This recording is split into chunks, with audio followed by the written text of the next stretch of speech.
Hello guys, ఈరోజు నేను రుచికరమైన pool makhana and meal maker curry ఈజీగా సింపుల్గా రెస్టారెంట్ స్టైల్లో ఎలా అండ్ పిల్లలకి పెద్దలకి బాగా నచ్చే విధానంగా ఎలా చేద్దాం అనేది వీడియోలో మొత్తం చూద్దాం. ఫస్ట్ నేను స్టవ్ ఆన్ చేసుకుని ప్యాన్ పెట్టుకుని అందులో కొంచెం ఆయిల్ కొంచెం హీట్ అయ్యాక పూల్ మకానా వేసుకుందాం. ఇప్పుడు వీటిని బాగా కొంచెం ఫ్రై చేసుకుందాం ఆయిల్లో. వీటిని ఒక ప్యాన్లో ఒక బౌల్లోకి అలానే కొన్ని హాట్ వాటర్లో మిల్ మేకర్ని కూడా వేసుకొని పక్కన పెట్టుకుందాం. ఇప్పుడు ఒక మిక్సీ జార్ తీసుకుని అందులో కొన్ని ఆనియన్స్ ఇంకా అల్లం వెల్లుల్లి ఇవన్నీ వేసుకుని గ్రైండ్ చేసుకుందాం. ఇప్పుడు ఇలా పేస్ట్ చేసుకుందాం.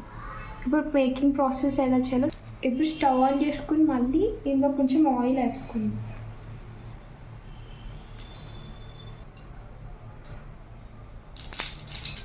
3 స్పూన్స్ ఆయిల్ వేసుకున్నాం.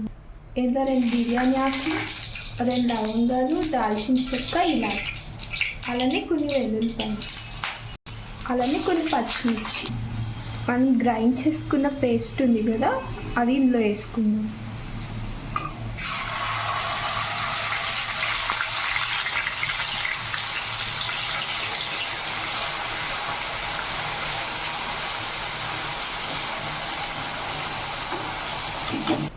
ఇప్పుడు 2 టమాటోస్ని కట్ చేసి మిక్సీలో వేసుకొని గ్రైండ్ చేసుకుందాం. అలానే ఇందులో 4 జీడిపప్పులు కూడా వేసుకోవాలి. ఇప్పుడు దీన్ని పేస్ట్లా గ్రైండ్ చేసుకుందాం. ఇప్పుడు ఇది బాగా ఫ్రై అయింది కదా, ఇందులో గ్రైండ్ చేసుకున్న టమాటో పేస్ట్ కూడా వేసుకుందాం. ఈ టమాటో పేస్ట్ కూడా బాగా వేగేదాకా వేయించుకుందాం. ఇప్పుడు ఇది బాగా ఫ్రై అయింది కదా, ఇందులో మనం ఇప్పుడు కొంచెం సాల్ట్ వేసుకోండి. మీ టేస్ట్కి సరిపడా సాల్ట్ వేసుకోండి.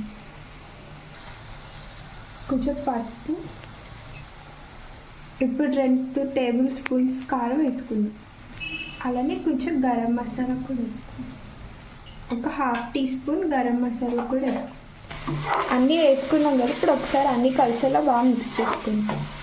చూసారు కదా, ఇప్పుడు బాగా కలర్ఫుల్గా ఉంది అండ్ బాగా ఫ్రై అయింది కదా. ఇందులో మనం ముందుగా ఫ్రై చేసుకున్న పూల్ మకానా కూడా వేసుకున్నాం. అలానే మనం వాటర్లో వేసుకొని ఉంచుకున్న మిల్ మేకర్ని కూడా వాటర్ మొత్తం ఇలా తీసేసి ఇందులో వేసుకుందాం. ఇప్పుడు వీటిని కూడా ఇందులో వేసేసుకుందాం. దీన్ని బాగా మిక్స్ చేసుకుందాం. ఇప్పుడు అంతా బాగా కలిసేలాగా బాగా కలుపుకుందాం. ఇప్పుడు మనం వేసుకున్న ఈ మిల్ మేకర్కి పూల్ మకానాకి మొత్తం మసాలా అంతా పట్టేలాగా బాగా కలుపుకొని ఫ్రై చేసుకుందాం. ఇప్పుడు ఇందులో కొన్ని వాటర్ యాడ్ చేసుకుందాం. అంటే ఒక మీడియం గ్లాస్ వాటర్ అయితే యాడ్ చేసుకొని దీన్ని బాగా బాయిల్ అవ్వనివ్వాలి. చూసారు కదా, మనకి ఇప్పుడు దగ్గరికి వచ్చింది.